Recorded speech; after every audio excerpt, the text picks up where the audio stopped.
Lundi 11 novembre 1918, 11h. Dans toute la France, les cloches sonnent à la volée. C'est le cessez-le-feu, la fin de la Première Guerre mondiale, la fin des combats. 1500 jours de combat, 18 millions de victimes au total. L'Allemagne a en effet accepté de signer l'armistice quelques heures plus tôt. 39 soldats originaires de la chevalerie ont péri durant la Première Guerre mondiale. Le dimanche 11 novembre 2018, enfants, élus et familles de soldats se sont donc retrouvés pour se souvenir et commémorer. L'équipe de la Chevalerie TV vous invite à découvrir ce reportage. Suivez-nous.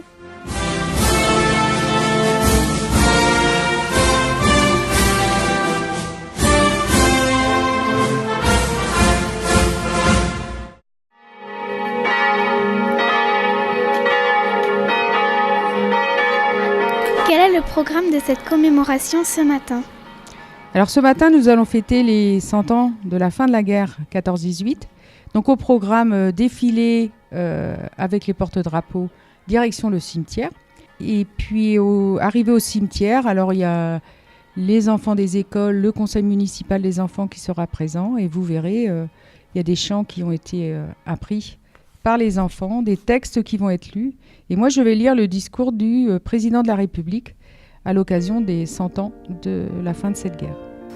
Le 11 novembre 1918, un grand soupir de soulagement traverse la France. Depuis Compiègne, où l'armistice a été signé à l'aube, il se propage jusqu'au champ de bataille.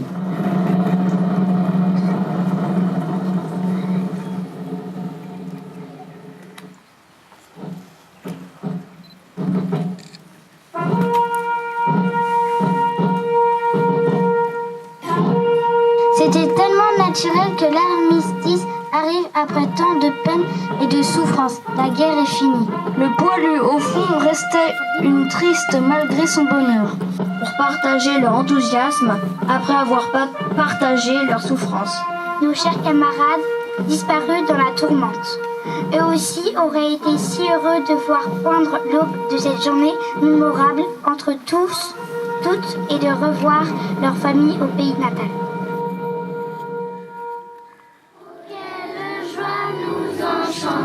Plus de guerre pour nos enfants, quand nos peuples dans la tourmente vivaient dans la haine et le sang. Oh, quelle joie nous enchante, plus de guerre pour nos enfants. Alors moi je suis l'arrière-petite-fille de Gergaud André, qui habitait à la Chevaleret et qui est décédé le 23 avril 1917 près de Soissons. Que savez-vous de son histoire ?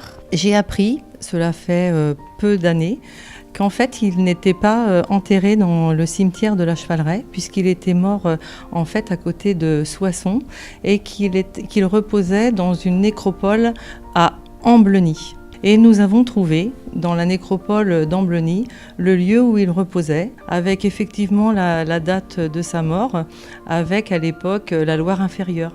100 ans après, que représente pour vous cette date du 11 novembre ?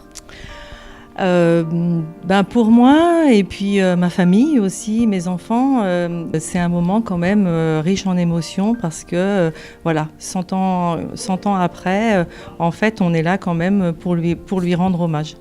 Est-ce que c'est une fierté de savoir qu'un membre de votre famille a participé à cette guerre ?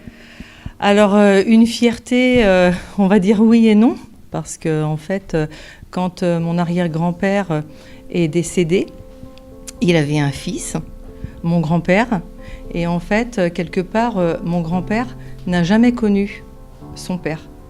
Parce que mon arrière-grand-père est parti en fait à la guerre le 1er août 1914 et son fils est né le 25 août 1914.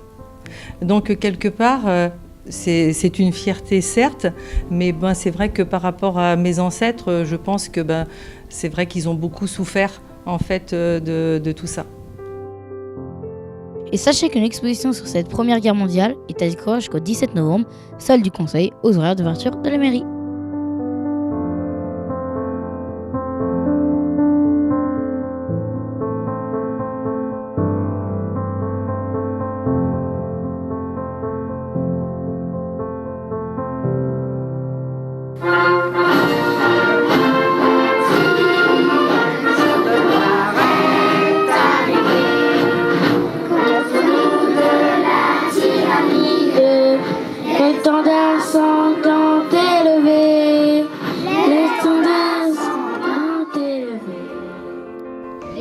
la Chevaleret TV vous remercie.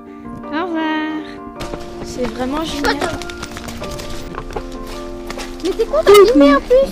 Oui, j'ai filmé. Et ça filme.